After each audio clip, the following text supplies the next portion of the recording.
We're back with the Aloha Hour. Tonight we have a very special guest. I'm going to make an introduction. He is an artist, illustrator, and curator. As an artist, he has exhibited worldwide in places such as Japan, California, France, London, Mexico, New York, Hong Kong, Chicago, and Australia. He has also scored press in publications such as Communication Arts, Society of Illustrators, Hypebeast, Street Art News, Juxtapoz, and many others. He has been chosen as Hypebeast's 100 most influential figures multiple times, which includes the likes of Kaws, Pharrel Williams, Banksy, and Jay-Z. His clients include Hulu, the NBA, Uniqlo, Versace, Microsoft, Bloomingdale's, Neiman Marcus, Toyota, Marvel, and others. He's the co-founder of Worldwide Walls, also known as Powwow. He is Jasper Wong. How you doing, Jasper? Oh, thanks. It's a pleasure to be here. Yes, thank you for joining us. We're stoked to have you. We waited a long time to have you. And just talk story. How was your day today? Good. You know, it's like as a parent, you just wake up early, get the kids ready for school, work out, go to work, then, here.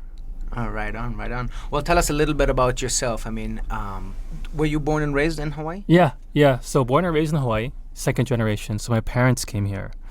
My parents ended up in Hawaii because they felt it was a safe place. Because they were originally from Hong Kong and Macau. And my parents were going to high school in Canada where they experienced a lot of hate crime. Oh, wow. Yeah, because this was like the 60s, right? So, Asian faces were like the face of the enemy. Like all the past wars. Yeah. From Japan to Korea to Vietnam. Like people recognized Asians as being the enemy. And so they would get rocks thrown at them at bus stops. Things would happen. So they felt that Hawaii would be safer because there were more Asians here. And my uncle was here going to UH. So they moved to Hawaii and went to Chaminade for college and stayed. So I was born here. Yeah. Nice. Wow, that's epic. Yeah, lucky. And you were always, you were always into the art, or this is something that you developed with the years? Yeah, since I was a child, like I loved the arts. But the thing is like it's not in our genes. Like none of my family, like from my grandparents, my relatives, none of them are artists. Like I just picked up on it since I was little. So, I think it's also because what I was exposed to was I was exposed to like a lot of cartoons growing up, a lot of comic books. And I think, I tell this to a lot of people too, is that, we are born as artists. Like as we have like a natural inclination to be creative. As kids, we love Legos, we love Play-Doh, we love drawing, we love painting. It's more that we're like taught out of it, especially as, I can speak for myself as an Asian. Second generation, like there are certain career paths that parents want you to head towards, 100%. right? Probably it's like when you came home accountant, exactly. Yeah. So like accountant, doctor, right? Lawyer, engineer, like these are like these are the successful career paths that you need to head into. How did your parents react when you told them you want to be an artist? My mom was very supportive, and at that time when I wanted to dedicate myself to the arts, like my dad was already gone. My dad left when I was 12, so I was raised by a single mother. And so, and my mother was very much supportive of whatever our passions may be. Oh, wow. Yeah. So as a kid, like, she wanted to push us to sort of help us follow our dreams and our passions because she never really got the opportunity to because she had to raise 3 kids on her own. So our fathers usually in Asian cultures, the more strict ones? No, both usually. Really, yeah. That's where the tiger mom term comes from. Oh. Yeah. We're not like that with our kids because we're like, but there's definitely like a lot of kids that sort of grew up that way and were pushed to certain career paths. Nice. Yeah, because what it is, I think, at the end, is that the measure of success for Chinese people, at least, is financial success. Yeah. And if it's not financial, then you're a failure. And even my grandmother would tell me as a kid that I'll never find love unless I had money. Like it was like you're gonna be lonely if you don't make enough. Well, so she's not that wrong. Because plenty broke brothers out there that just do not have girlfriends or the juice. They end up with different situations. As a man, you generally have to be the caretaker. Yeah, absolutely. Need to provide. Yeah.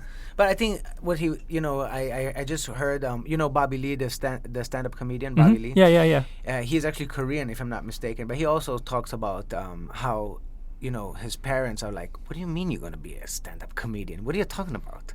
What are you talking about? And yeah, there's no such thing. Yeah. You need to go be a doctor, like you said, engineer, freaking CPA.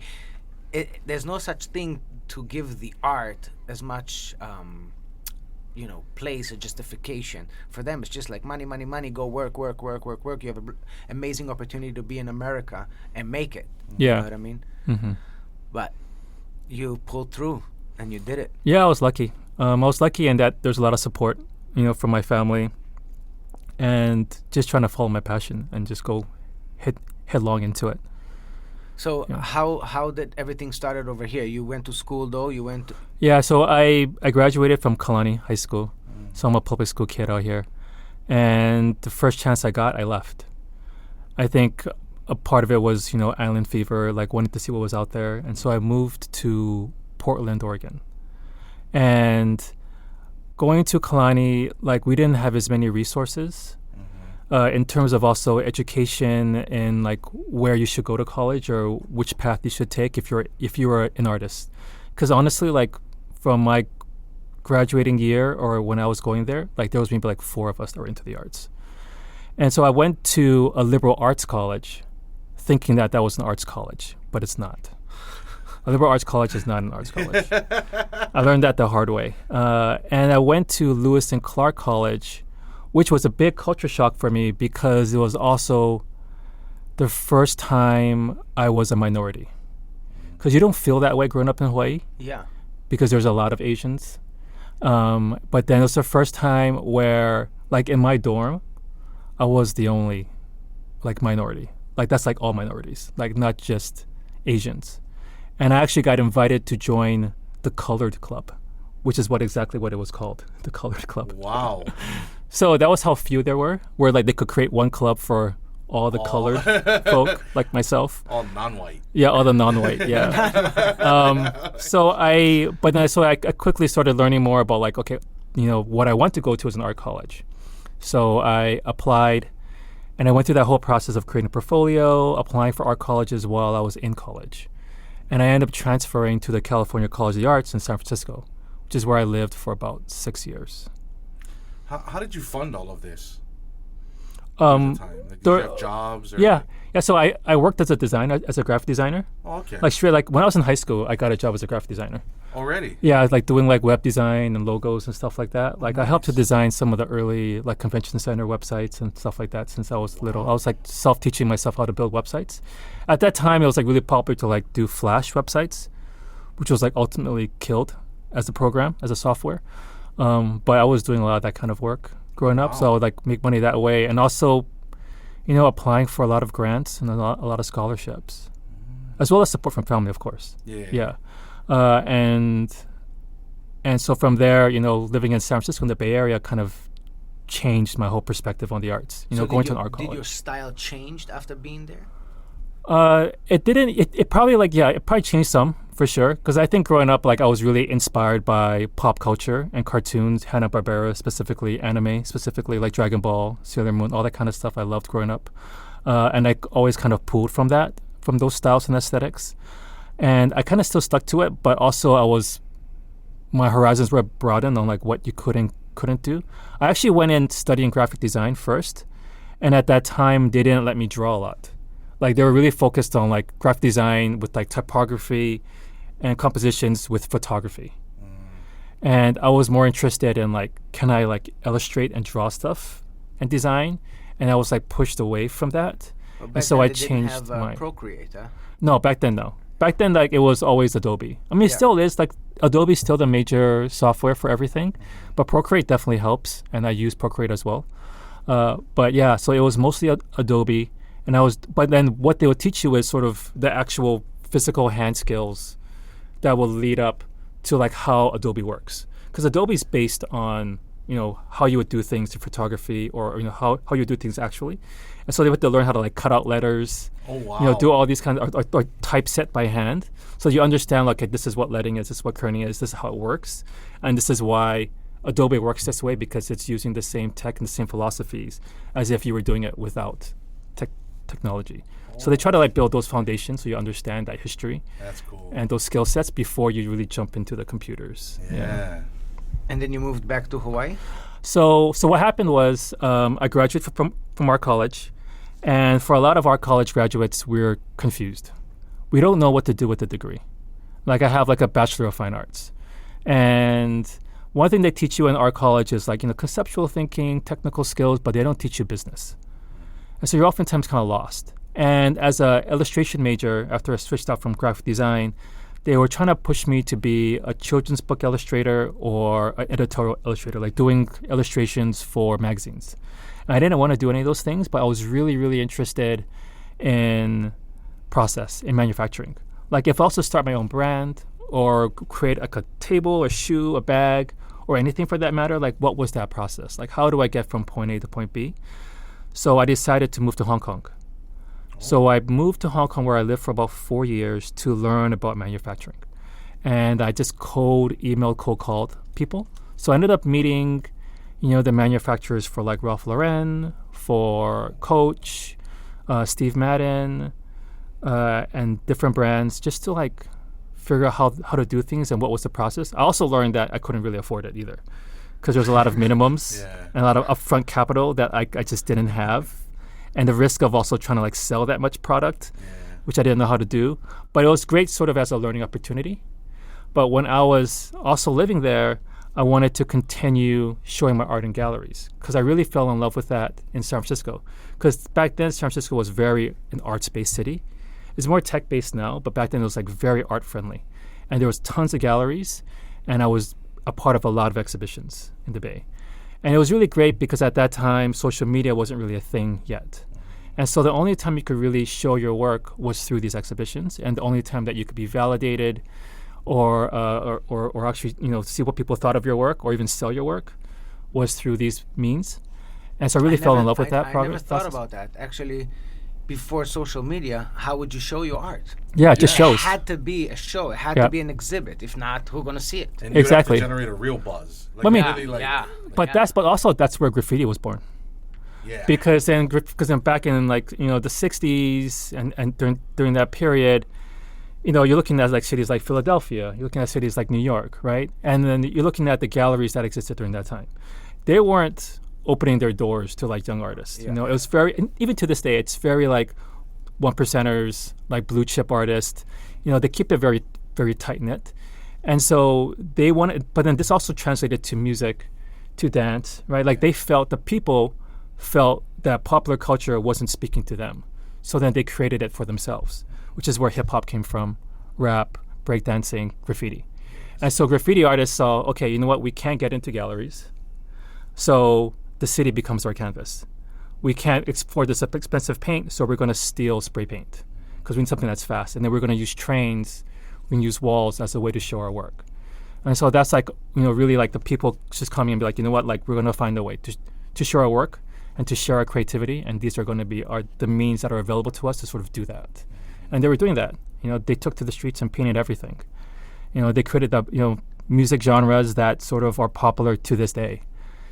Dance forms that are still popular to this day. So even if you think about it, graffiti back in the day was considered as vandalism. Yeah. Now they don't call it street art anymore. They call it murals, right? And it became like if you have a mural, it's actually an amazing, expensive thing, right? Like they did at the Wynwood Walls in Miami, Kaka'ako, you guys. I mean, it became something that is like, oh, now it's cool. Back in the day, people got arrested every night for doing the same thing. I think it's the way that I think to some degree we're still trying to figure out ways to categorize it. I think murals started before, but it was like Diego Rivera. It was like these commissioned, oftentimes government commissioned murals that were being done around the country. But then when the graffiti artists, they're just doing it without permission. They're just like finding spaces and just doing it on their own.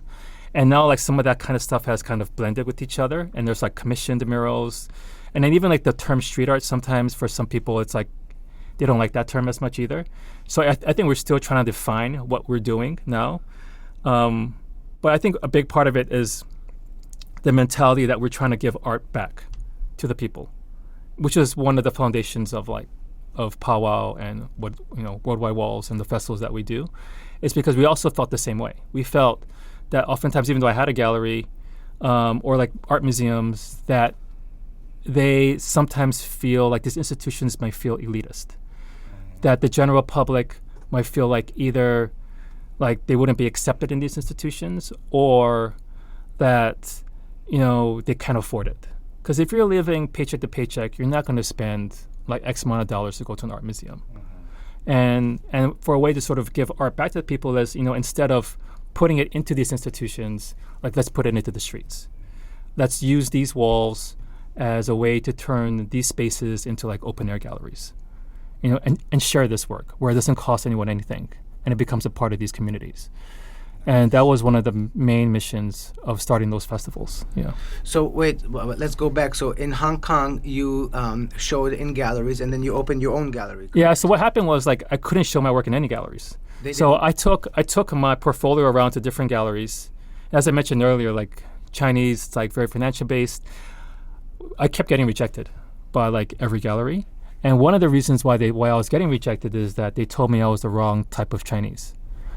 The wrong type of Chinese. Yeah. What did they mean by that? So what they meant is, like, they didn't see potential in selling my work because mainland Chinese artists, say like an artist from Shanghai, from Beijing, etc., would have, that was the hot commodity, and because I was American Chinese, I wasn't in that sort of, I wasn't a hot commodity, and so as a reaction to that, I started my own gallery. So I found this abandoned restaurant that was on the outskirts of like the gallery district, and because basically in Hong Kong, things kind of work by like districts set on like different industries. So like all the electronics are in like one district, that's one chai. All like if you wanted to buy appliances, it'll be here. Toilets will be here. Yeah. Like textiles would be here. And so the area that I opened up, so there was like a gallery, like club district. They all kind of were together, and the district right outside of that, like, is pretty much was like Lang Kwai Fong, right? And then it's like, and then it was like Seungwon, and then like Sa Ying Poon is where I was.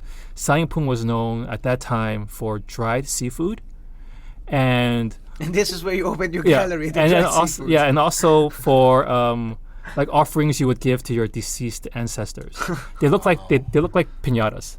So they believe that like if you bought like these like paper like luxury goods like paper purses or a car or like sports cars, that if you burn it, then like in the afterlife, your great grandmother would receive a Louis Vuitton and a Ferrari. Wow. So then that's what. So then like that district was like what they would do, and then they would have all these things hanging everywhere. I always wanted to buy some because I thought they just looked cool, but my mom was like, "Never buy that for your home because it invites ghosts." It's like I put like a ghost Ferrari into my house, and people are going to want to steal it from me. So that's where my gallery was, and it was an old restaurant that was abandoned for about a decade. It was just empty, sitting empty. So the rent was cheap because no one wanted it, and just painted the walls white, put some new doors and windows, and it was a gallery. And the very first exhibition there was the very first powwow. What year was that? That was 2010. Wow. Yeah. Wow. I had no idea it started way out there. Yeah, it started way out there when I was living out there, yeah. And so like my main push was like, okay, let's create a gallery that was for everyone, that wasn't so finance-based. Also, let's try to bring artists from like around the world to come here, and also promote the local Hong Kong artists too, because there weren't a lot of galleries promoting local Hong Kong artists. And so, and then the name Powwow came from my love of comic books. It came from Pow being like a punch in the face, like an Adam West Batman. Yeah. And that's how I saw the impact that art had on the viewer, and then Wow being the reaction to that. Yeah. And so, but then powwow together is a Native American term for a gathering to celebrate art, culture, and music. And I felt like it was just like the perfect term because that's what we were trying to do, is like bring people together through art and music and culture. Bars, bro, bars. The entendre right there. So we're trying to pull all that, and then so it went really well that first year, and I wanted to make it a traveling exhibition. So I was talking to friends. I had galleries in like Singapore or like Berlin, etc. But then my friend here in Hawaii convinced me to bring it home because But she it wasn't came, fine art. It was like street it art. was street art, yeah. Okay. It was street art, or like some people call it like new contemporary. Okay. It was like new art, yeah. So my friend flew up to go to my first exhibition, and she was like, "You should really bring it back home to Hawaii." And I was like, "Well, I'll try and see what happens." That friend is no longer with us. It's Christa Whitmire. Yeah. So super CW, yeah. So then Yeah. she flew up. She stayed with me in my apartment. You know, That's she how was I really got supportive. to you 11 years ago. Yeah. Through Christa. Yeah, so Christa was always really like this like connector of people. Yes. She's done massive movement. She Yeah. is a connected. legend, a local legend, Yes. Yeah. for real. Yeah, so I came back home, and I was like, I'm going to try to make it happen. Christa obviously was involved at that time too, and we were trying to really. I think the first thing we were trying to do was like let's just try to like raise money to make it happen.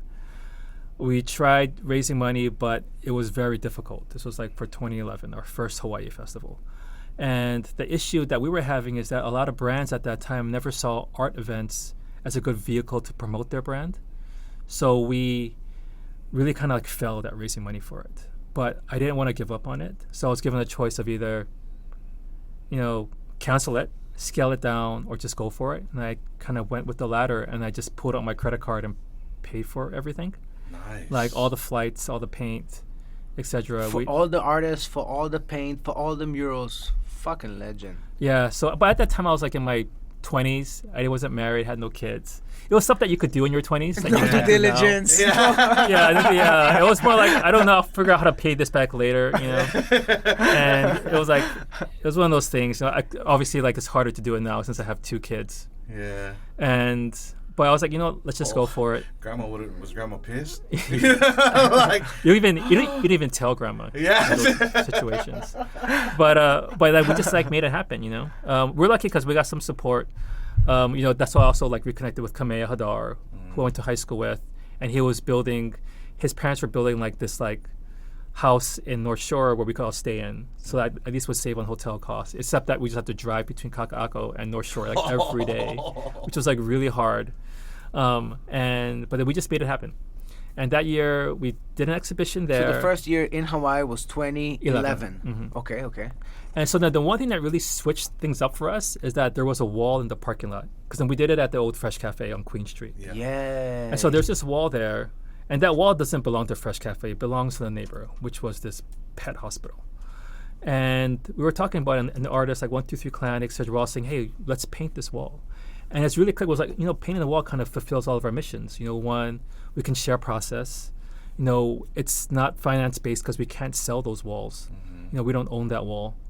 And we also can collaborate and work together. And and it's for the people. It's like art for the people. And so I went in and tried to convince the owner of the building to let us paint on that wall.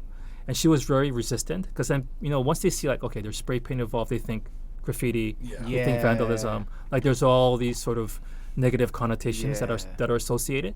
But I just told her, I said, hey, look, like if you don't like it, we'll paint it over. So it's a win-win. You either get art that you love on that wall, which doesn't really affect you because it's really faces Fresh Cafe, or number 2, you get a freshly painted wall. It's a win-win no matter what. So then she gave us the chance to do it, and we painted that wall. And she loved at the end that the mural stayed up. The next year we said, let's just only do murals. So we just went door to door and asked, and we also connected with Kamima Schools, who owned a lot of property in Kaka'ako, still do. And we were given the opportunity to sort of do around 12 murals the following year. Then we kept pushing for it, and more recent years we would do like 100 murals with 120 artists in a week, and then do like a whole week's worth of events, with like exhibitions and concerts and block parties and workshops, talks, screenings, etc.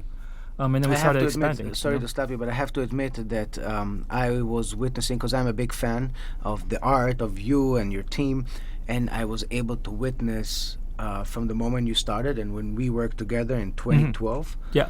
And all the way up to this year when we again worked together at your closing event. And wow, you guys went from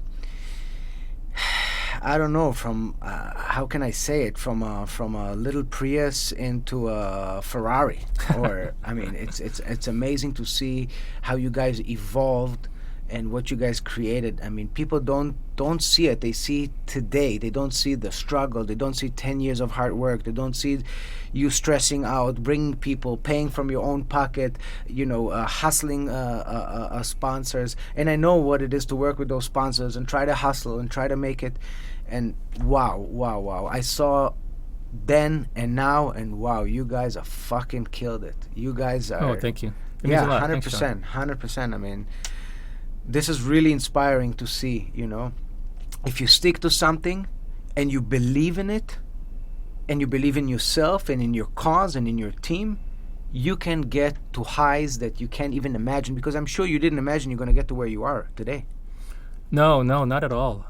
I think in the beginning it was more, in the beginning, like it was just like a way to try to pull my friends together too, to try to get them to Hawaii, to come together to like paint and create work.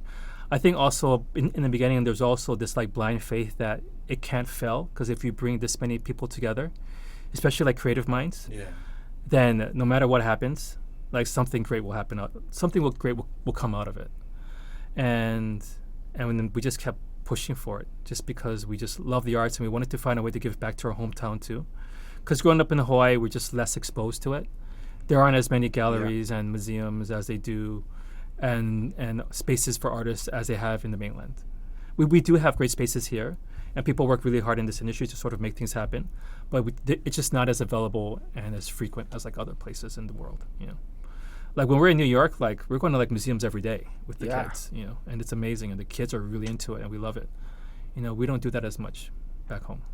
Yeah. Well, I think over here it's much harder because of cost of living, and it's a smaller population and smaller people that are looking for that kind of. That's why it's upon us to cultivate and to bring it to the forefront. And when I look at myself and I see like, back in the day, art was, like you said, for the rich. Nobody with, I don't know, a 20-year-old would go to a gallery to buy a piece. Yeah. I can't tell you how many young people come to my gallery and buy stuff today. They're looking for stuff. They're looking for a piece to put in their apartment. They're looking to be unique and have, this is this artist that comes from here and there and this and that. Back then, there was nothing like that. Mm-hmm. We had money. We used to spend it on weed. I mean, you're one of the few galleries that actually appeals to, like, younger people. Because for a long time, galleries in Waikiki just appealed to people that were buying like trinkets, ocean landscapes. Frick. Or like trinkets, I mean, like the amount of like all that stuff that we've been exposed to as a kids, right? And then there was less galleries that were more trying to promote like art or like local artists. There's fewer. Yeah, the artists that come to me, I tell them, if you have a rainbow, a diamond head, or a big wave, it's not going to work out. It's just not going to work out. There's too many of that on the same strip, Yeah. And, before the fires in Lahaina, we went to look at a gallery over there, 3,500 square foot gallery. And walking down the street, I'm like, dude, all of this street, of Front Street, was galleries, like maybe, 40, 50 galleries. None of them had local cheap art. Like, not cheap, but like accessible, reachable, that you can afford, for young people. Everything was thousands and thousands of dollars from most of the people that are not from here. Yeah. And there was like I'm like, how is that even possible that you have 40, 50 galleries on the same street and none of them represents us? Because then the goal was more financial. It was more like I need to sell paintings more so than like let's support these local art communities. Yeah, but that's why it only goes so far. If you're not connected to the community and everything is about the dollar sign, I don't know, it will only get you so far, And I think what you are done is evident, and I mean it's evident in what you've done. Now you're getting paid thousands and thousands of dollars for murals. Am I correct? In some cases, but I still do a lot of I heard. That's the word on the street. If you want to have a Jasper Wong real mural in your hotel, it will cost you a couple of G's, easy, like 10 grand, 20 grand, 30 grand, easy. I mean, there's a balance, right? Is it safe to say grandma's not worried anymore? That's what it is, right? Grandma's not worried no more. She's like, all right. But I think it's sort of like you have to like have the work that you get paid for, because of course now you have kids, you have families, you have to sort of take sure. care of people, you have dependents, right? But then you also still find ways to sort of give back. So then all the festivals that I do, like the one we just did in Kalihi, we did 70 murals in Kalihi. Kalihi is underserved. Yeah. You know, we say that Hawaii may not have red line districts, but then when you go into places like Kalihi, like, yes, it's redlined. There's a lot less resources, a lot less support for the people there. And there's a lot of low-income housing and public housing. So everything is free. Like, I don't get paid either. People think that I get paid for powwow. I do not get paid a dime to do any of that stuff. And it's a ton of work. None of the artists? No, none of us. It's all volunteer Even the across artists board. that fly in? No. The people that fly in, like the famous ones that you bring. Like, say, Tristan Eaton, he does it for free. What? Wow.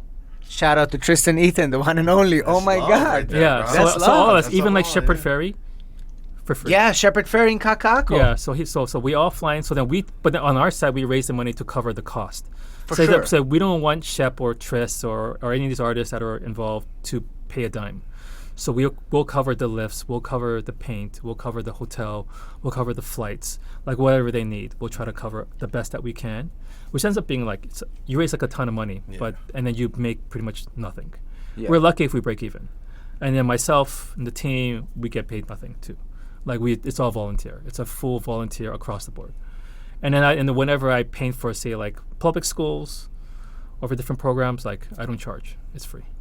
Yeah. Tremendous. I mean, the work that you guys did this year in Kalihi is beyond. I've never imagined you're going to go to this kind of magnitude with 70 murals with, I don't know, 120 artists? That one was like 80 artists. 80 but then like artists. the 2020 in Kaka'ako was like 120 artists and 100 murals. Wow. Jeez.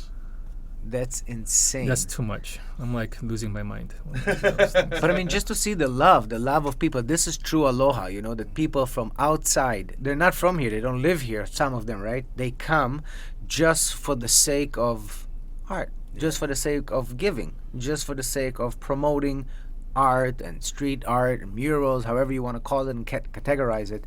But wow, this is real aloha. Yeah, people really want to give back. Yeah. You know, and also Hawaii's an easy sell. Yeah. Say, hey, do Yeah, you want to true. come to Hawaii? We'll put you up at this hotel. But wait. Yeah. You doing it all over the world. You did it in Vietnam. You do it in Denver. You do it Well, in not Vietnam. But, I mean, I hope so in Vietnam in the future. But Singapore. no, we're working on one in Singapore. But we've done it in Asia. We've done it in Japan, all over Japan. So Okayama, Osaka, Kobe, Kyoto, Okinawa. We do it in Shirahama now. We've done it in Taipei, Taiwan. In Seoul, South Korea. We do it in Guam, in Nepal, Kathmandu. In California, we do it in San Jose, in Long Beach, and then in Lancaster. And then we also do it in Denver. That's a new one that just finished. We do it in Worcester, Massachusetts, in Washington, D.C., and Austin, Texas with South by Southwest. And we also do it in Rotterdam, Netherlands, in Sweden, and we've also done it in Israel. Yes. Yeah. Yes. And Yes. we've all over the world. Which was crazy. I was in Israel when they were there, and I'm like, and I heard through the grapevine that powwow is in Israel. I'm like, not even.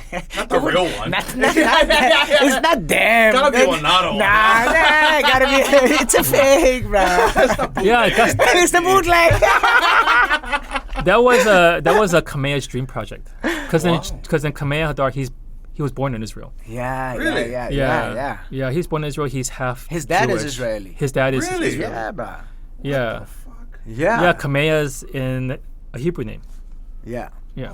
Makes sense, yeah. Yeah, so he was always like, I want to bring it back to my hometown, to my roots. And he worked really hard to sort of bring it there. We didn't do it in Tel Aviv, but we did it in I believe it's like right near the what's it called? It was like it's a really salty sea. It's the Black Sea? Yeah, the Dead Sea. The Dead Sea, sorry. Yeah. It was right near the Dead Sea. It's like Yeah. a small town that was there. We did a bunch of murals, and then we kind of just like painted a bunch of stuff around. Like there's all these like abandoned spaces around Israel, like these abandoned military bases and hotels and stuff where you can just have fun. Nuts. So you guys did one in Denver, you said, huh? We just finished that one, yeah. So We you finished it like went last to the week. Denver airport. No, I was going to fly out there to go to it, but I couldn't because September was a crazy month for me because I had to move out of my artist studio space, out of Lana Lane Studios. Which we're going to talk about Lana Lane Studios soon, but finish your... I was gonna ask because they have the art in the Denver airport, and I wanted to know if you think it's Illuminati. Oh, I mean, I hear the I know Denver what you're talking airport. about, the Tree of Life. Yeah, and the thing. yeah. Yeah, I heard that Denver airport has like crazy, like just like insane art. But Yeah. I've never been. I mean, I've been to the Denver airport, but I don't remember it. Yeah, I just wanted to know like what your interpretation was as of someone who Good one. is really good at interpreting art. You have your Everything is Joe Schmoes. Illuminati, like everything. Everything. Everything. But yeah, let's go back real quick to Lana Lane Studios. So Lana Lane Studios that was a school. No, so Lana Lane Studios. So when I first came back to Hawaii after that first festival in 2011, after meeting a lot of local artists and meeting a lot of new artists, I realized that there wasn't a space for artists, and there really still isn't many spaces for artists. A lot of artists that I knew locally were painting out of their garages, out of their lanais, their living rooms. Like there wasn't like a space for them. And so I kind of made it one of my missions to try to find a space. Luckily, we started making really like strong inroads with Kamehameha schools. At that time, Kakako, no one cared about Kakako. Yeah. Like Kakako was sort of this forgotten district, right? It was like you would go there to go to Fisher's, to buy school supplies, or if your car broke down, you had a mechanic that was in Kakako. That's it. But you like did nothing there, right? Or slide down Kakako waterfront on like cardboard, but like that Or was fix like, your surfboard at Dinking. Yeah, exactly. Like that was sort of like all there was there. And so there was these warehouses that were like, okay, these are like not like underutilized, or there was people that were like ready to leave. And so I was able to convince Kamehameha schools at that time. The asset directors were like Christian O'Connor, Linda Schatz, different people that were like really open to try like, okay, let's find a way to revitalize Kakako in some way. So they say, you know what, Jasper, like you can have this warehouse for like minimal rent, because no one really wanted it anyways. It was really bare. It used to be, before us, it was like a concrete storage facility. Before that, it was auto mechanics.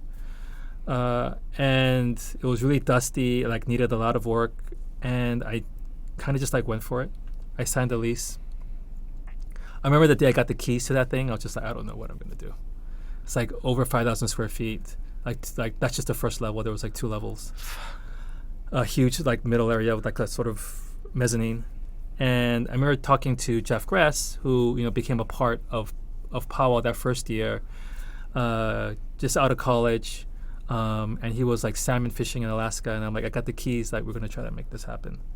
So the first step was just to reach out to artists that we talked to and say, hey, who would be interested in being a part of this warehouse? And they had to pay rent? Or? They had to pay rent, yeah, just to help to cover the overall cost. But then I never got paid either. It's one of those things where like everyone's cost will cover the rent, but I wouldn't take anything on my side. I would just volunteer to help manage and run it. And Gress took the reins in the early days. Everyone kind of jumped in, saw the potential, and they just found spaces and started building. It became kind of like a creative favela where everyone kind of figured things out, and we kind of built things out of pallets and whatever we could find. Donations, like, Senior Frog shut down, so they let us come in and grab stuff to like put into our warehouse. Did you get the big frog? No, but then I wanted to grab the urinals because it was those big, The big lips. the big lips. But I was like, it's really gross to sort of like remove this urinal. Like, I don't know if I want it, but I was like, this could be really cool, but I don't know what to do with it. So, but then like trying to like take stuff out of like a closed down restaurant, it's like, it smells really bad in there. I bet. Yeah. I bet that's so much years of sin. Yeah. So much years of, just sin. Yeah, just covered in sin. But and then there was like I think like Ahi Hospital. I think one of the hospitals were like moving or renovating, so they let us grab a bunch of stuff too. So everything was sort of like the community donating and us using those materials to sort of build that space. And we had it for 11 years, and we shut it down in September 30th of this year. Man, it was such a... so I used to record there with Osna. He used to have a studio in there, so we would go there for studio sessions, and on the way into his studio, which was his area, it would just be such a trip looking at all the different projects people are working on. Yeah. You know what I mean? And, like, it's just inexplainable. Like, oh, my God, like that, what? Wow. Yeah. Like, and all kinds of different projects. You have people making these, like, art pieces. Some people were doing silkscreen, I believe. Yes, Yeah, there was still screeners. It was like everyone. Like there were so many different people there. There were people that were doing like floor arranging. There was people that were doing like indigo dyeing. There was like music studios. A Like where Asana multidisciplinary studio Nick, with yeah. everything. Yeah, painters, Wow. videographers. Justin Chan was doing some of his first projects there. He's now directing Chief of War with Momoa. But he like kind of spent a lot of his early days in Lana as well. With Yama, who's also a director now too. A lot of people kind of. It was a haven for a lot of us. Yeah. For a lot of us, and yeah. That's fucking amazing that you created this place where people could just be themselves and do their passions.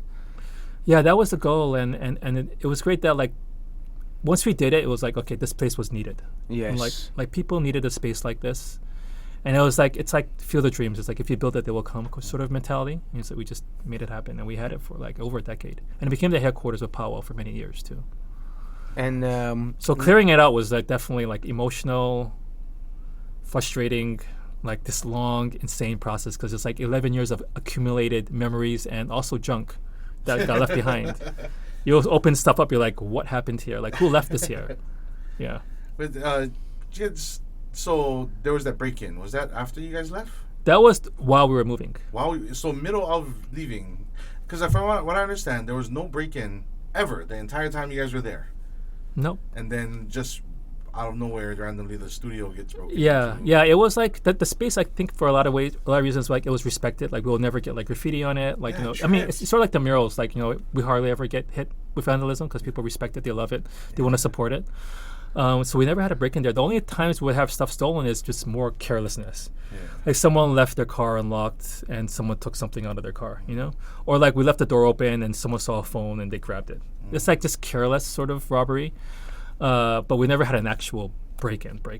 And that was the first time was like literally like Right when you're leaving. when we were already. leaving. Yeah. Yeah. Jeez. And it hit one of the kids' music studios. It hit like Jack McFall and like, it's like Levanta Studios, Yeah. which are like a lot of young kids coming up trying to make their own music, trying to find their way in the music career and the music industry. And they stole a lot of their instruments. But what was... that's fucked up. Well, the beautiful thing is, the music community came together, and they were able to over exceed their actual value of what was stolen. Yeah. Oh, so everybody got their shit back, so No, to no, speak. no. I mean, they were able to buy it though. They were to buy, Able to repurchase or yeah. get newer stuff. Actually, Yeah. the music community went hard on it. Yeah. Yeah. They better. I mean, this is a disgrace. Well, they were kids. They were kids. Yeah. They're really young. They're really coming up. So what happened was we found out that Lana Lane couldn't continue because then Kakako is changing a lot. Mm-hmm. A lot of stuff is going to be leveled. And so thanks to commitment schools, they wanted to sort of keep the arts in Kakako. And so we tried to find a way to find another space for the artist. But for me, I was like, I don't know if I want to continue doing this because over a decade, I don't get paid. I have family. Yeah. It's a lot of work. I sometimes find myself there in the weekend, like cleaning the toilets because someone decided to flush paper towels down the drain and everything got backed up. And like you're just like dealing with so much like BS all the time. And I'm like, it's not really like worth it for me to continue doing this. But there was a space that's on Halakuila and Punch Bowl. It's where they do the civil union marriages, like where you sign the papers to sort of be married. It's right next to the federal courthouse. They told me that there's no plans for it to be leveled for a future development. I think also because it's so near the federal courthouse, like there might be different rules and regulations in play being over there. And like everyone was just like asking me like what the next step was, like how can they find a new studio. They're kind of like relying on me to sort of figure out their next steps because I was more like, okay, I'm ready to walk from all this altogether. But then that would leave a hole in the creative, in the arts community if someone wasn't going to try to figure out spaces for artists in the future moving forward. And I was able to negotiate a good deal, but I told kids, I was like, look, I'll just like sort of be a realtor, like, I'll like just connect the dots to people and they can just rent directly. But they said that they would like me to sort of take on the whole thing. And it goes through me more so than just doing that. And so after talking to my wife and trying to figure things out, we decided to just take it on. So we have a new space. I took on like half a building, both floors. You heard it here first. The game keeps pulling you back, bro. Yeah, man. So then as I was moving out of Lana, I was also building out and renovating the new spot. Nice. And so everyone's like moving in and getting ready now. Like everyone's going into it now, finding their way of building it out. And so those young artists have a space in there. They started a music studio in that spot. Ooh. Yeah. I mean, I think, you know what, sometimes I feel like the universe chooses you. Even if you don't choose it, sometimes universe chooses you. The just life chooses you. And you were chosen to lead and spearhead the art, whether it's music or murals or fine art or whatever, for the young people. You kind of represent, you know, the leader. And even if you don't want it, nobody asks you, you know. It's a responsibility now. It's a responsibility now. Yeah, that's what Amy was like. Yeah, I was like, well, what you have, you're responsible for it now. And then I was like, I don't want to be anymore. I know. You got your own kids, but this art community was your first set of kids. You know what I mean? True. Let's just make sure they get a janitor, though. Yeah, well, that was one of the things where one of the guys was like, look, That was his contingency on that. I was like, I don't want any common areas, because the common areas end up falling on Yeah. myself and a few other people to sort of like maintain it clean. And also sometimes common areas end up just being a dumping ground for people. Mm-hmm. You create a common ground, people are like, I'll just leave my stuff here. Yeah. And someone else will take care of it. Like literally when we were moving out, like I was constantly dumping and taking care of moving stuff out, and new stuff would show up. Of like spots that I was like, I finished clearing this, I'm done. I want to work on the next area. And then you come back the next day, you're like, why is there stuff in the area that I just finished clearing? Then I would find an entire couch in the dumpster. I'm like, why is there like an entire couch in the dumpster? Like, this doesn't make sense. Like, what happened here? You're like constantly like dealing with stuff like that, like all the time. So Now fun. you have a janitor or no common So then space? there's no common area. Okay. So, and then there's a public restroom, but then that's like the building's responsibility. It's not mine. So I have to like do. Yeah. Okay. Yeah, no plumbing issues for me. No like emergency plumbers. None of that stuff. I don't want to deal with that stuff anymore. But let's talk real quick. You know, for me, it was as a big fan. I also loved how you marketed the word, your name, Powwow, and now you had to change your name into Worldwide Walls. Mm-hmm. Share with us what was the reason that you had to change, because I'm sure you didn't choose to do it, because after marketing something for 10, 11 years and being a name brand, being a household name that everybody's using in Hawaii, they know it, you have a book out celebrating your 10 years, and I mean, how did it happen? Appropriation, cancel culture. Yeah. That makes total sense, right? Yeah. Powwow, because it's Powwow, yeah. Native American. So what's been interesting about choosing the name Powwow? Because when I chose that name when I was a kid, literally like I was in my 20s, you don't really think about that, right? You just think it's a cool name, I like it, let's do it. You know, it's fun, and it has like all these different meanings, and it really connected with all of us. But throughout the years, you know, different Native Americans and Native American artists would reach out and talk to me about how they feel that it's appropriation and that it could lead to erasing their culture. I always tell people like that was never the intent, because I don't even get paid to do it. Like it's sort of me giving back to the community and the culture. But what has happened because of it is that I've also met a lot of Native Americans and Native American artists that have become close friends of mine over the years.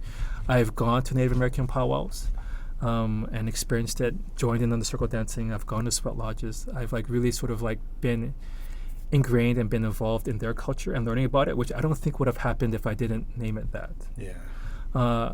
And so that's been one of sort of the silver linings of that. But at the end, like after everything, I was like, let's just change the name because it has upset a lot of people. And so let's just move forward without having to do that. Right. You know, Yeah.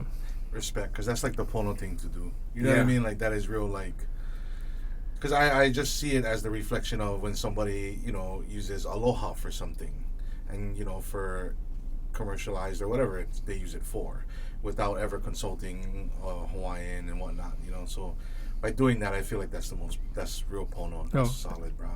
Yeah, it's something that we like had to do. We're like, let's move forward without all of that, and also I still will support. Like I help out with the Oahu Intertribal Council. I remember when the name changed, I reached out to them. I was like, hey, I changed the name, and they said actually one of them was like, oh, it's kind of sad because we don't have that connection anymore. But I'm like, but they understood like why. Yeah. And I was like, yeah, it's out of respect for you all, but I'm still down to support. 100%. For me, I think this is yes, it's pono. It's brave. It's unexpected. It's this is bravery. This is bravery. Something that you worked on for 10, 11 years, 12 years, I don't know how long, and to say, oh, it bothers anybody. Oh, you don't like it. Okay, well, I'll change it. Yeah. That's truly pono, but brave, and I commend you for that. I mean, this is No, thank you. That's crazy. Because for me, it was always like it's more about the people at the end, Yeah. like the projects and work that we're doing for these communities, and so it was always like, okay, you know what, like we're still doing the same work, we're still doing the same projects. This year we did about like 8 festivals. We still have 3 more this year, and so we're still Where making are those there going to be the impacts. festivals? So we just finished Denver. The next one's in Shirahama, Japan, then Doha, Qatar, and then Tampa Bay. Qatar? No way. Yeah, this is our second one in Qatar. No way. What? Help a local brother out. Where's that? Fucking Middle East, Middle bro. No way. Right now? Yeah, it's gonna happen end of November. They're rich as fuck. Oh. Yeah. Rich It's not like where the war zone is. Qatar is actually very rich. It's it's a desert, but they're very, very rich. They actually own a few. They have Qatar Airlines. They own a few soccer teams and stuff like that. Qatar with the Q. Yes. Okay. Sorry. Took a minute. Brothers from Nanakuli, that's why. Excuse me a little bit. I'm still getting to know that side of the world. Qatar is like right past Waianae.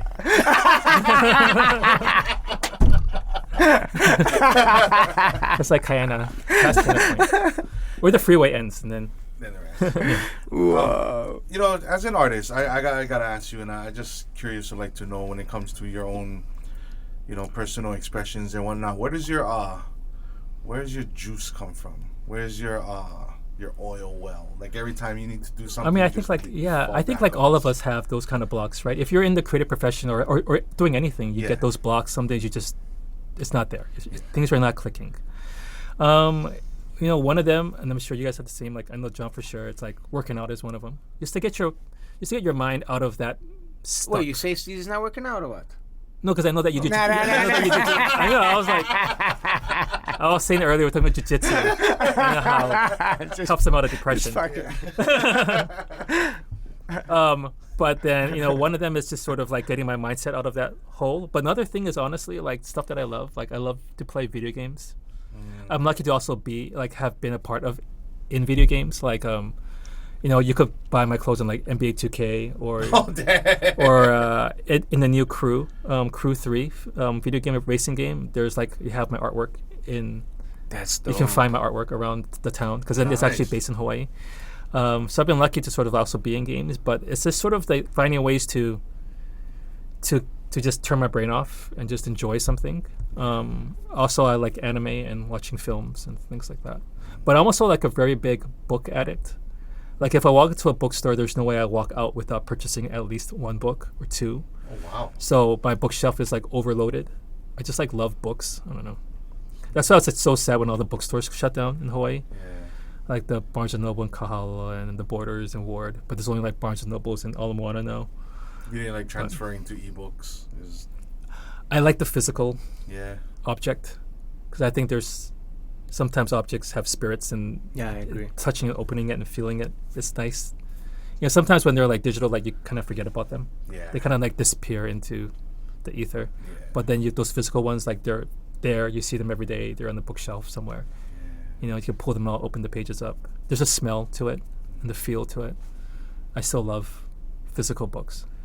I always prefer a physical book over an ebook. But sometimes, like say I like reading comics, I'll read like graphic novels through ebooks just because I just don't have space to keep buying comics. 'Cause I have no space for them. There's a warehouse, right in Halakuila. It's not a warehouse. That thing is just like little office spaces, little office units. I don't have that warehouse. I don't have a warehouse anymore to store random stuff. But I know during COVID you went all in on that NFT shit and metaverse and I did. And I saw all kinds of stuff. So you could buy a Jasper Wong art and put it in your metaverse house? No, so Apartment, basically, gallery? like at that time, it was like 2021 was like sort of like when it really reached its height. Everything kind of crashed in like 2022. Yeah, it was, for a lot of artists, it was really exciting because it became another avenue to monetize their artwork and to connect with different communities outside of their standard art community that they're already a part of, like to like a tech community.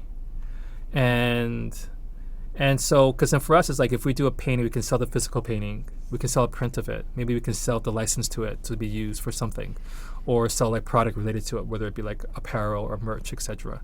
And so now there's maybe we can also do NFTs.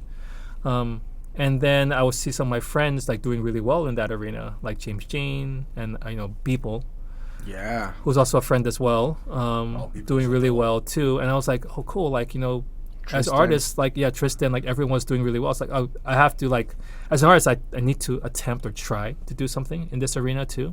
So I started dabbling, learning about it, trying different things, and so I started doing that during that when it was like at its height, and was able to sell Cash a bunch out. of a lot of work in there. But I'm still really involved in doing it because I still believe the tech is still very valid. Because even though like crypto and NFTs kind of like went downhill like last year, due to all these crashes, honestly, like a lot of these crashes happened due to like just a handful of greedy people that kind of abused their power, which we like FTX and Sam Bankman-Fried and all these guys, Do Kwon, etc. But I still believe in blockchain technology and what it could mean, because what they've, the tech itself is very powerful in that you can sort of have digital ownership of something, which we didn't have before. Because before it's like, you own a car, like there's a title or there's a deed. These are all just like pieces of paper that we have. And so that try to find something that like, can be proven that is actually yours is very powerful. And also I found it as like a very interesting way to move money around to friends and countries that I didn't have access to. For example, when Russia first invaded Ukraine, I have some friends in Ukraine and I couldn't help them. And I wanted to. I wanted to send them money because they were now homeless. They were trying to find a way out. They were refugees. I couldn't send money from artists. They were no, just friends. Oh, just friends. And I couldn't find a way to send money from my bank to their bank because they had no access to their banks anymore. But I was able to send them money through cryptocurrency. Beautiful. And that took me like seconds, versus like if I try to wire something. It takes forever. It's like this long process for us here in Hawaii. And so I was able to just send money straight to him, and help him out. And that was like, wow, that's like amazing that I was able to do that, whereas before I couldn't do that. So there is still some like importance and power to the tech that exists surrounding it. It's just going to be harder for everyone to adopt it. Do you think it'll come back? Do you think there will be a I hope comeback? so. I hope in some way, because I hope that there is a way, because I think it's useful in a lot of different ways. It's just a matter of, I think people get stuck in sort of the old ways of doing things, but there is a way to. Hopefully, it does. In some way. The way it always is, with the federal government in control of it. Yeah. Yeah. Well, I was amazed to see that people bought a Bored Ape for $379,000. A picture of an ape. $379,000. You know how much coffee I need to sell for $379,000? I think also like part of that people like that spending a lot of money were like early adopters. So imagine if you were an early adopter of Bitcoin. Yeah. And you were getting Bitcoin for free at that time. Yeah. Because you were just like mining it from your computer, right? Or you were buying it for like $10, $20, right? Yeah. Or even the early days of Ethereum, where like if you were an early adopter of cryptocurrency, like when it hit its height during those years, that free coin that you got was worth like 60 grand. Yeah. Or 30 to 60 grand, like depending on like where you're at. And that was like all this money showing up out of nowhere that you just kind of got all of a sudden. So a lot of people became like instantly rich if they cashed out or like exchanged it back out. Like people were like all of a sudden becoming super rich from just Yeah. being an early adopter. And so for a lot of people that had like these kinds of things, like they also didn't know what to like if they wanted to keep it in crypto, they didn't know what to spend it on. So then when those things came about, they're like, oh, like 300 grand, but then it's like maybe Yeah, it's like 5 Bitcoin. yeah, or exactly, whatever. 10 Bitcoin that I got for free, like 5, like Yeah. Yeah. That I makes think sense. there was some mentality where like some of them didn't really go like equated to like USD. Yeah, They- converted back yeah, to they just US like kept it in dollars. Bitcoin. Yeah. And it's like, oh, actually that was just 5 Bitcoin. Yeah, Yeah. that makes sense. Well, when I saw it in front of our eyes during COVID happening, I'm like, who are those people? Yeah. Who are those people that can afford, that can buy, that can do those kind of transactions, buying art? And I love art. You know better than anyone. I love art, but 379,000 on an ape. Yeah, you for can't- some, like they were able to flip it and make money too, Yeah, and others, but also a lot of people during the crash also lost a lot of money. yeah, for sure. And also a lot of people, like you said, misused it. A lot of people abused it. A lot of people went, the wrong direction. I think instead of making it something special and unique Yeah. and keep it that way, they're just like, oh, let's make money. Yeah, that Fuck was everybody. that was the hard part of like being in it, because then there's definitely a contingency of people that were all about I want to make money. But then when we were going and doing it, I was more like, oh, cool, like it's a way to sort of sell art, but also connect with the different community and do work within those communities. And that was my mentality. It was never like, I'm going to make money, because I would buy stuff from my friends and I never sold any of it. I just would keep it all. It's like, because then I would never buy a painting from a friend and like sell my friend's painting if they became more famous. It just, to me, it's like more sentimental.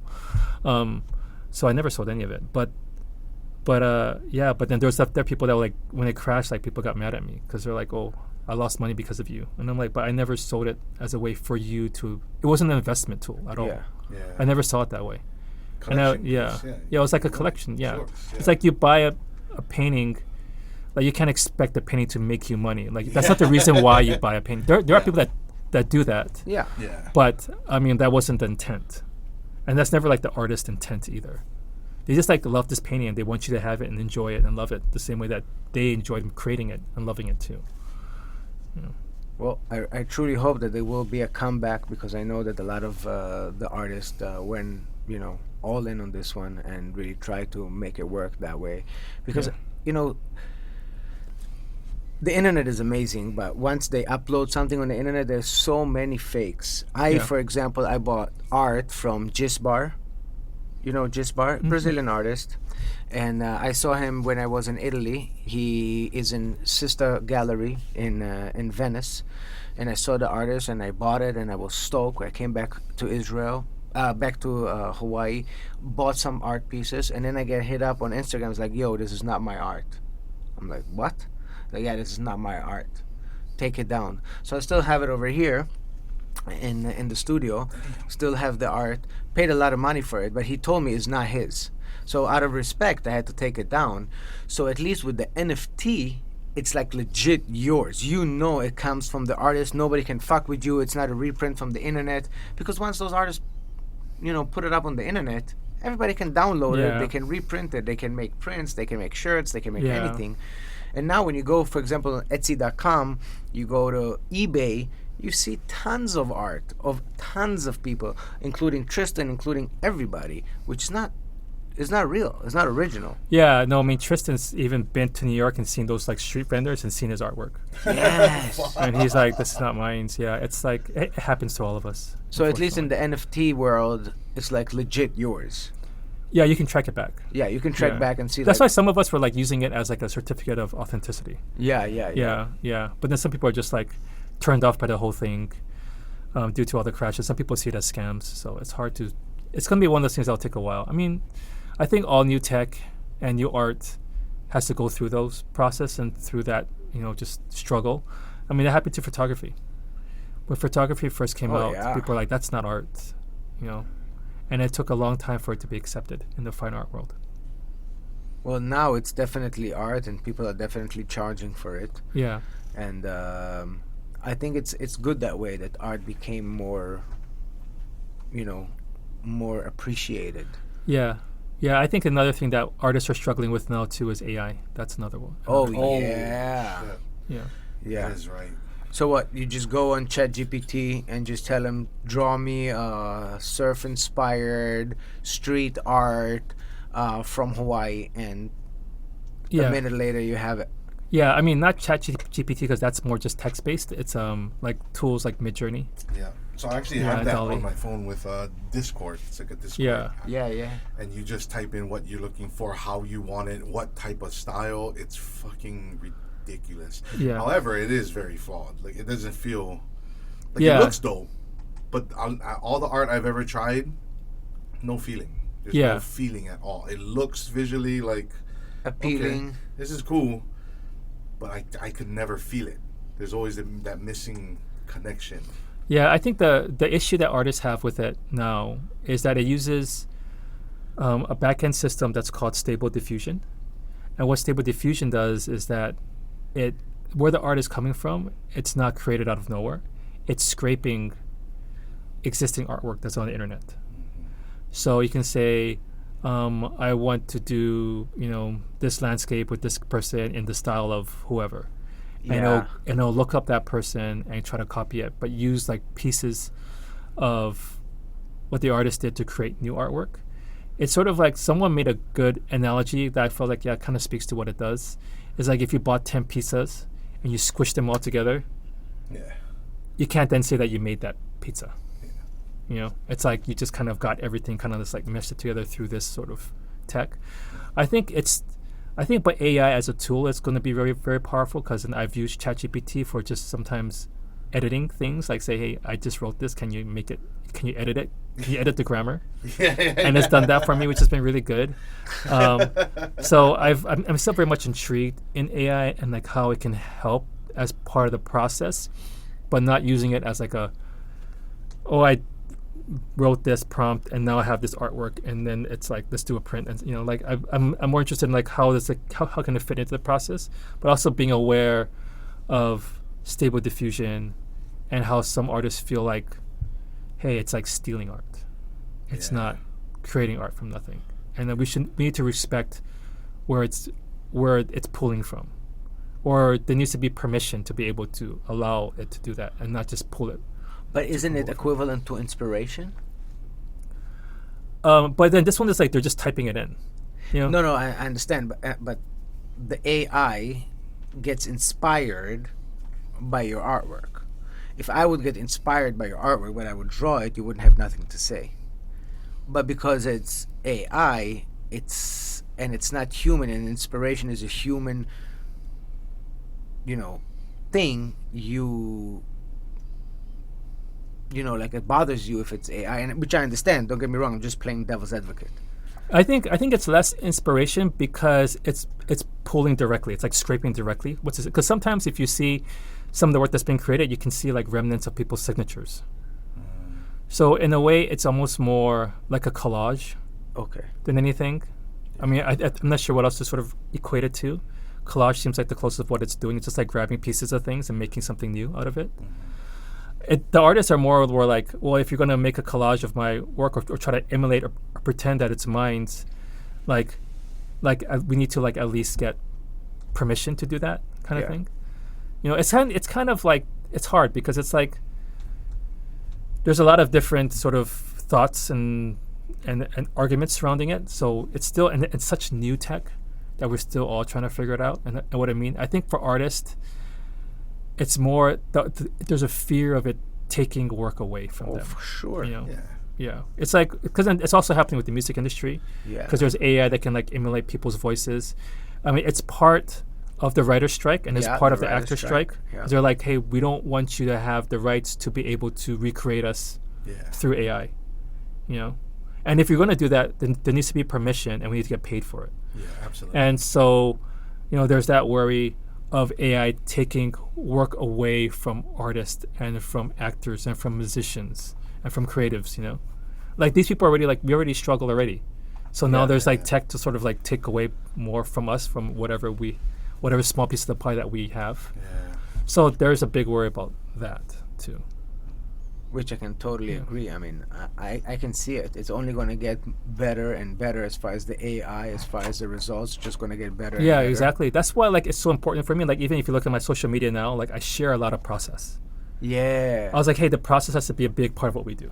We have to share that. We have to show that like, hey, there's a human hand that sat around and like painted this, or that drew it by hand or did something, right? And also like right now AI, they can't paint murals. They can't make sculptures, you know. They can't like build like, you know, and sometimes it feels like there's no soul, as you said earlier. There's no feelings. It feels very empty. And then and it has a problem with hands. Yeah, Like, like 6, 7 fingers where it doesn't understand hands. And so I mean, didn't I'm know sure that. What do I'm you mean by that? Yeah, so, it'll just do weird things with hands. Yeah, like you'll tell it to do. Let's say you tell it to do a shaka, and it'll give you a 6-fingered hand with a broken pinky. Yeah, like it just doesn't know how to handle a hand.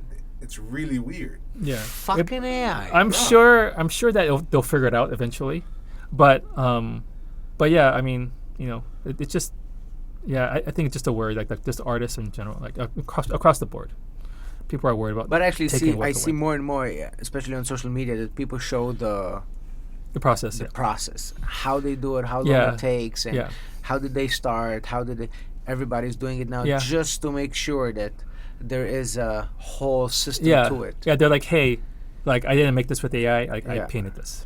Yeah. And hopefully people see that, like, oh, you know what, like I want to get something that I can like physically touch and see that it was done by hand.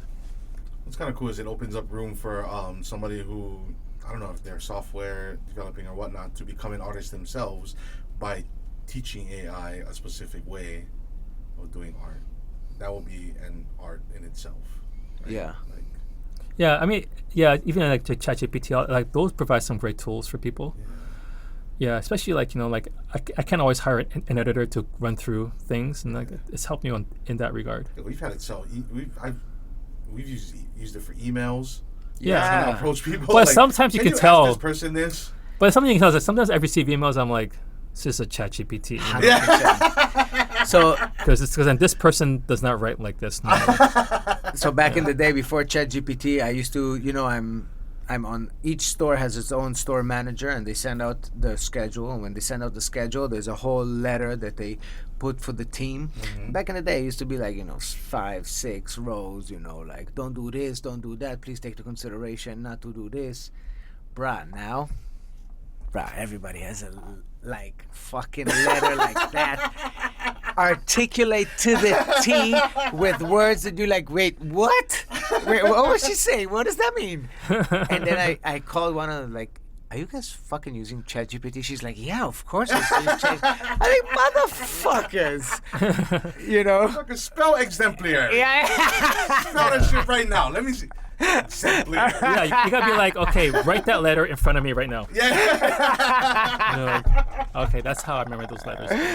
Which I'm okay with. I mean, as long as professional, as long as articulate, as long as Yeah. it gets the message across, for sure. But I just seen, you know, throughout the year how it was, you know, 3, 5 sentences, and now it became It's like a whole. Have a nice day. Okay. Yeah. Right now it's like, Yeah, I mean, that's the issue, right? damn. That teachers are struggling with too, right? They're like, hey, we don't want all the students just relying on it. They should still learn how to write. Yeah. Yeah. Yeah. Well, I'm like, we just have them write in school in front of you with paper and pencil. Yeah, right. Then you see them writing. But this is all that's fucked, because everybody gonna use ChatGPT. Yeah. Everybody. Every time my daughter has a, you know, they actually tell them they can only use their portal to extract information. They cannot go to Google. They cannot use ChatGPT. They cannot use all those extra helpers, because then it defeats the purpose. Yeah, You know, I mean, it's like not- when we were kids, we didn't even have Google. We had the encyclopedia. Yeah. Oh, barah. Encyclopedia Britannica. Yeah, Yeah, man. Britannica. You had to Yeah, go it through was that like- fucker. We didn't even have any of that stuff. We had to go to the library or go to the encyclopedia, and that was it. We didn't even have Google. I can smell it. I can smell the encyclopedia. I remember ours on. Did you have like the gold pages? Yes, the edges. Like Yeah. Yeah. Right, now 2 seconds. Yeah. And sometimes it wouldn't even be in serious? there. We're like, it's not in the encyclopedia. And you have to go to the state library, the bigger library, because then your local library didn't have anything either. Yeah. Now 2 seconds. Yo, Siri, what's the frickin'?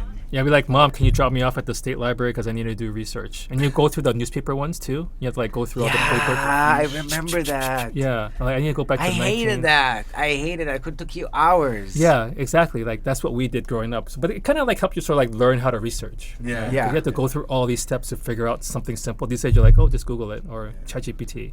Back then you had to like, okay, now that I have the information, I have to like then distill the information in my own words for the paper. It was like so much more steps and work, but it helped to sort of. But now we appreciate things like that because we're like, hey, we went through all this before. For sure. But also we like made sure that that information was accurate because ChatGPT has proven, and many times with all different people, that it does provide the wrong info. Yeah. See, Yeah. that's why I take pride in Pigeon, bro. All day, every day. Because ChatGPT cannot replicate this fucking language, dog. Hey, my brother. No can. No can. You cannot write emails saying my brother with ChatGPT. No can. No Hey, can. cousin. Hey. Like burn. You know what I mean? ChatGPT will not know how to speak that language. Yeah. Hey, maybe in 20, 30 years from now, you're just going to say, write in pigeon to my brother. No way, it's not. It's not. Because we never even figure them out yet. Okay, we still figuring out new Yeah, stuff. we're still, everybody invent. Yeah. Yeah, slang evolves. Yeah, with Yeah. people. Yeah, True. yeah. But then the kids will end up speaking like ChatGPT. They'll be all super articulate and have all these know. crazy words, and you're like, what are you guys saying? Well, I prefer that. But honestly, you know, I feel like our kids going to get, and I'm sorry to say that, they're going to get dumber because they don't do the research, because they just ask and the answer is presented. They don't have to go through different things that contradict each other, and then you have to actually think what makes more sense and go to a deeper research. Like you said, go to the library, bring the newspaper, go to the ins and outs and make your own decision. Right now, you're just going to ask it. It'll get you the answer. This is what's up. Done. So I feel like I don't know if we do justice to our kids by giving them all those tools. You know what I mean? Yeah, I mean, like I think as parents, like especially parents with kids that are our age, I mean that are because our kids' ages are around the same age. We as parents like deal with so much more than our parents dealt with to some 100%. degree. Because then my daughter plays a lot of Roblox, and she's already experienced cyberbullying, which she gets really sad over. But I'm like, but they don't know. Like one time, this random person called her ugly, and I'm like, but they don't even know how you look like though. Yeah. Yeah. But and then and also just those worries of like, who are you talking to online? Ooh, that's a big one. Yeah, like, and so I kind of have all these blocks on her iPads and Yeah. everything where she can't. We talk have a to rule at people. home. You can only play the people that you know. Yeah, exactly. Once it's someone that you don't know, you cannot play. Yeah, I actually, don't I care. turned chat off completely. Like, they can't even chat online. I say, if you want to talk to your friends that you're playing with, like, call them on the phone and talk to Yeah, them. yeah, Like, because I don't know who you're chatting with. yeah, Yeah. There's Yeah. a lot of creepy people out there. yeah. My And then- wife's brother got into all kinds of trouble by just talking, thinking, oh, those guys are okay, but this was a 42-year-old nut job in Canada trying to persuade him to do all kinds of stuff and cyberbullying him and asking him to do all kinds of stuff to himself and hurt himself. And then my wife caught it and she's like, who the fuck are you talking to? Because he was staying with us for like 2 weeks. He's from Canada. And then she's like, who are you talking to? Who tells you to do that? It's like, oh, it's my friend. We play all the time. They don't play Roblox. They play different games.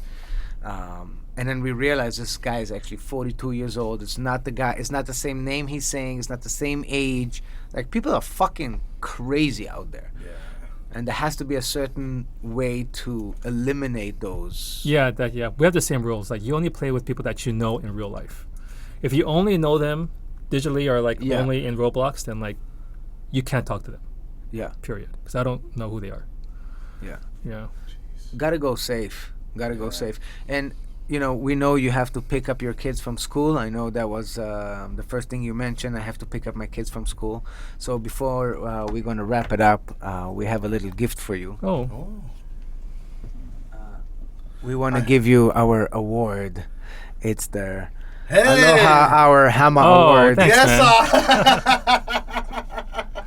You won Hammer, Yeah. Thanks, man. and we appreciate having you in Hawaii. Put this in the new studio Yeah. permanently. Especially since Oh, and you it's a good built hammer it, too. bro. It's like a great neck too. Yeah. Only the best for you, Brad. Yes. And But- you know what's great about hammer is that whether you go forward or backward, you still hammer. But thank you for everything that you did no, for the thank art you. community over here. This is we don't take it lightly. We don't take it for granted, and we really appreciate what you did and what you're still doing, and the fact that you took it to the next Lana lane, and that you're helping all the young people to reach their goals and get to where they want. This is priceless. You can't put a dollar amount on it. And thank you. Oh, no, You're thank showing you. true aloha. Yes. No, thanks. Yeah, thanks for all of you guys' support over the years. Yeah, You know, 100%. Really appreciate you guys, and thanks for seeing 100%. the work, and thanks for all that you guys are doing with this podcast and the work that you guys do outside of it too. Thank you. Thank you for saying that. We're going to be back next week with some more great guests. See you next time. Yes. All right.